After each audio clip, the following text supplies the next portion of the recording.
अंतरिक्ष का गहरा सन्नाटा, फिर अचानक एक धमाका और गिरता हुआ मलबा। 1 फरवरी 2003 पूरी दुनिया की निगाहें आसमान पर टिकी थी। कोलंबिया स्पेस शटल धरती की ओर लौट रहा था। भारत के करनाल की एक बेटी कल्पना चावला बस कुछ ही मिनटों में इतिहास रचने वाली थी।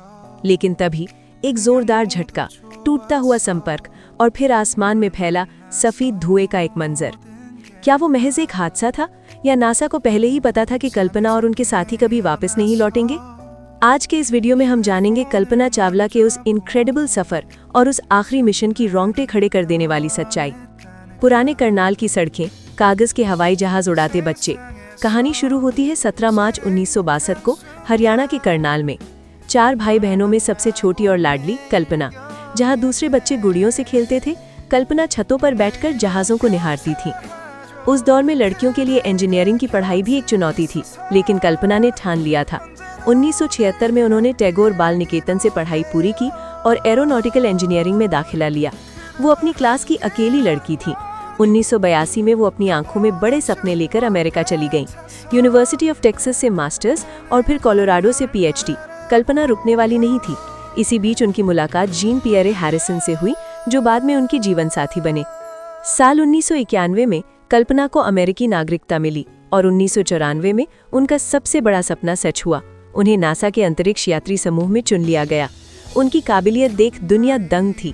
19 नवंबर 1997 को उन्होंने मिशन STS-87 के साथ अपनी पहली उड़ान भरी। 15 दिन और 16 घंटे अंतरिक्ष में बिताने के बाद जब वो वापस लौटी तो भारत का सिर गर्व से ऊंचा हो गया था। वो भारत में जन्मी पहली महिला अंतरिक्ष यात्री बन चुकी थी। कोलंबिया शटल की लॉन्चिंग, स्लो मोशन में फोम का गिरना। नरेटर, साल 2001 में उन्हें दूसरे मिशन के लिए चुना गया, STS-107। कई बार मिशन में देरी हुई, लेकिन 16 जनवरी 2003 को शटल ने अपनी आखिरी उड़ान भरी। लेकिन ध्यान दीजिएगा, लॉन्चिंग के सिर्फ 82 सेकंड बाद कुछ ऐसा हुआ जो किसी ने नहीं सोचा था। फ्यूल टैंक से इंसुलेशन फोम का एक छोटा सा टुकड़ा टूटकर शटल के बाएं विंग यानी लेफ्ट विंग से टकरा गया। जमीन पर बैठे कंट्रोलर्स ने इसे देखा, पर इसे मामूली घटना मानकर नजरअंदाज कर दिया गया। अंतरिक्ष में कल्पना और उनके 6 साथियों ने 15 दिन बिताए, 80 से ज्यादा प्रयोग किए। उन्हें नहीं पता था कि उनके पैरों के नीचे मौत का दरवाजा खुल चुका है। शटल का वायुमंडल में प्रवेश, आग की लपटें, अलार्म की आवाज। 1 फरवरी 2003 वापसी का दिन।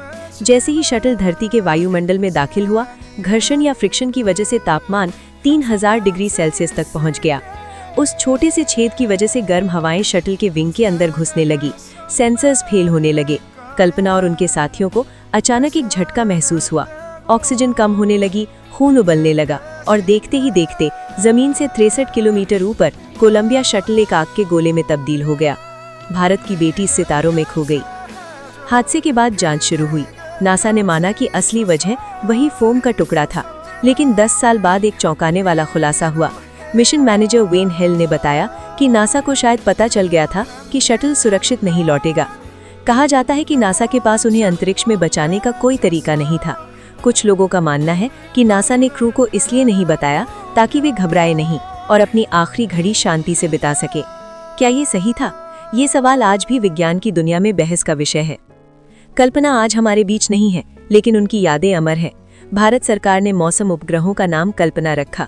उनकी कहानी आज भी लाखों लड़कियों को ये सिखाती है कि चाहे आप छोटे शहर से हो या बड़े, अगर आपके पास कल्पना करने की हिम्मत है तो आसमान भी आपके लिए छोटा है।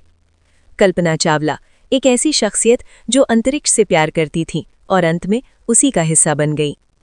अगर आपको कल्पना चावला की ये कहानी और उनका साहस पसंद आया तो इस वीडियो को लाइक करें और कमेंट में आई एम कल्पना जरूर लिखें। मिलते हैं अगले एपिसोड में। जय हिंद।